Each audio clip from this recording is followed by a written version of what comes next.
தமிழகத்தில் இன்றைக்கு இருக்கிற சூழ்நிலையில் பாஜக இன்னும் 100 ஆண்டுகள் வந்தாலும் தமிழகத்தில் ஒரு பிரதான கட்சியாக வருவதற்கு வாய்ப்பே கிடையாது. பிராந்திய கட்சிகளுக்கு தான் தமிழகத்தில் வாய்ப்பு இருக்கிற ஒழிய தேசிய கட்சிகளுக்கு அந்த வாய்ப்பு வந்து அண்ணாமலை என்ற ஒரு மனிதரை எப்போது அந்த பொறுப்பு விடுவிக்கப்பட்டதோ அன்றே முடித்து வைக்கப்பட்டதாக எடுத்துக்கொள்ளலாம் ஒழிய இனி வருங்காலத்துக்கு பாஜக வந்து இந்த தேசிய சித்தாந்த இயக்கம் இன்றைக்கு தமிழகத்தில் வருவதற்கான வாய்ப்பு குறைவு.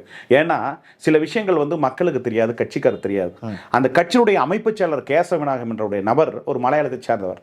அவர் வந்து தமிழ்நாட்டில் வந்து பேசுறதெல்லாம் வந்து எடுபடலை. இன்றைக்கு இருக்கிற வாக்காளர்கள், இன்றைக்கு புதிய சிந்தனையாளர்கள், டிஜிட்டல் பாலிடிக்ஸை விரும்பக்கூடிய நபர்கள், இப்படி பல்வேறு விதமான தொலைநோக்கு பார்வையில் இருக்கக்கூடிய இளைஞர்கள் மத்தியில் ஒரு கட்சி வந்து ஒரு தலைவர் கட்டுப்பாட்டு இருக்கணும். பிராந்திய கட்சிகளுடைய தலைவர் கட்டுப்பாடு, திமுக ஸ்டாலினுடைய கட்டுப்பாடு, எடப்பாடி அவர்கள் அவருடைய கட்டுப்பாடு, இப்படி ஒவ்வொருத்தரும் அவருடைய கட்டுப்பாடு இருக்கிற கட்சியாகத்தான் தமிழகத்தில் ஜொலித்துக் கொண்டு இருக்கிறார். தாவேக்க கூட அப்படித்தான்.